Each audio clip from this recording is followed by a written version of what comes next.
à la deuxième étape de notre parcours et de notre visite guidée. Comme je vous ai dit, nous avons une visite en 6 étapes. Chaque étape est une trace physique et architecturale de l'esclavage et de la traite des Noirs à Bordeaux. Et chaque étape est un moment d'esclavage, de la capture à la liberté. Nous sommes donc ici dans la cale d'un navire négrier. Préparez-vous, nous allons pendant 4 semaines à fond de cale aller vers l'Amérique pour y travailler. Mais avant d'en arriver là, je voulais que vous lisiez cette plaque-là. Est-ce que vous avez déjà remarqué cette plaque? Vous l'avez déjà lue? Hein? Et je suis content comme on va du tout. Oui. Je passe par là. Ben voilà, donc vous ferez désormais attention parce que cette plaque est une plaque qui rappelle aussi une histoire que nous ne connaissons pas assez. Sur cette plaque, il est écrit qu'ici était le couvent de la Merci. Hein, donc ce bâtiment-là, c'était le couvent de la Merci. Au XVIIe et XVIIIe siècle, les navires de Bordeaux se risquaient sur les mers. Ils faisaient du commerce. Mais les pirates barbaresques guettaient. Marins et passagers étaient capturés. Heureusement, les religieux du couvent de Notre-Dame de la Merci étaient là. Ils rachetaient les captifs et les ramenaient à bord. Ah, et surtout de qui il s'agit. Parce qu'à la lecture de cette plaque, vous pourriez vous dire que les Bordelais étaient finalement des généreux bienfaiteurs de l'humanité quand même. Hein, que ce monsieur Diallo là, il sautille, voilà, pourquoi il nous raconte des histoires. C'est des marins français. Alors, effectivement, parce qu'on parle de pirates barbaresques. Les barbares à l'époque, c'était qui? C'était les Arabes. Et comme je vous ai dit, les Arabes ont fait la traite des Noirs et l'esclavage. Mais les Arabes, ils aimaient la diversité aussi. Hein, donc ils aimaient avoir des Noirs à leur service, mais des Blancs aussi, c'était assez bien recherché, et très cher d'ailleurs, à l'époque, puisque c'est une sorte d'exotisme d'avoir dans son palais des femmes, ou bien d'avoir des serviteurs blancs ou autres.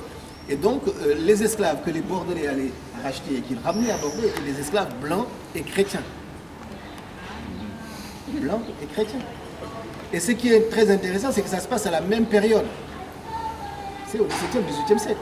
Donc pendant le même temps où on arme 500 navires pour aller mettre en esclavage des Noirs, pendant ce même moment, on s'émouvait du sort de ceux qui nous ressemblaient, qui étaient blancs et chrétiens. Et qui étaient prêts à se convertir peut-être? Non, blancs et chrétiens. Non, ils sont déjà chrétiens. Ce sont des marchands ou bien des marins qui étaient capturés par des Arabes et qui étaient mis en esclavage dans les pays arabes. Et les Bordelais, les religieux du couvent, trouvaient de l'argent et allaient les racheter et les ramener à Bordeaux. Et ils leur offraient la liberté. Souvent, ce sont des notables d'ailleurs bordelais qui les rachetaient. Par exemple, j'ai retrouvé une trace que Montesquieu a offert la liberté à un esclave blanc et chrétien du couvent de Notre-Dame de la Merci. Et c'est ça qui est intéressant, c'est que c'est la représentation de l'autre.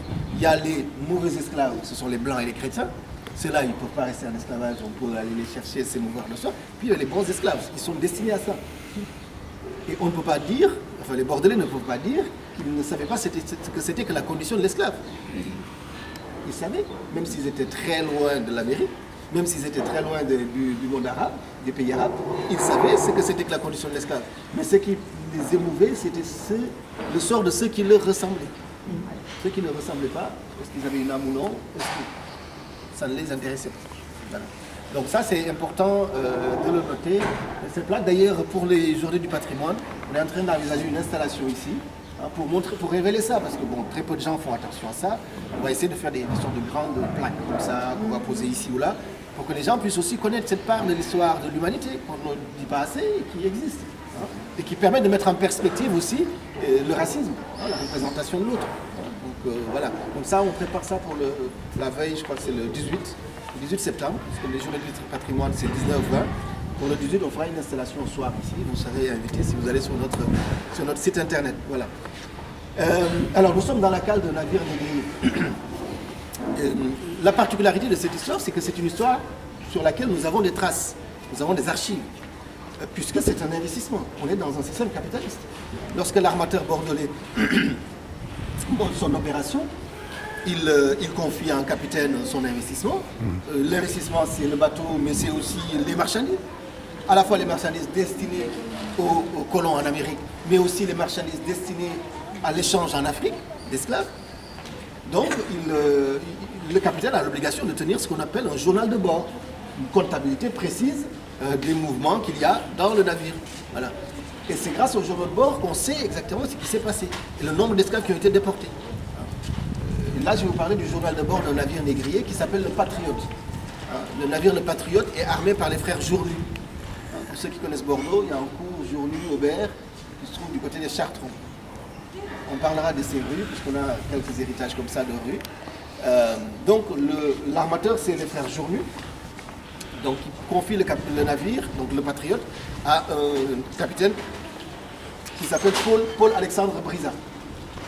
Le capitaine note dans son journal de bord qu'il y a 216 Noirs qui sont embarqués entre le Sénégal et l'Angola. On va laisser passer. Il faut sautiller. Je ne crois pas que ça l'arrêtera.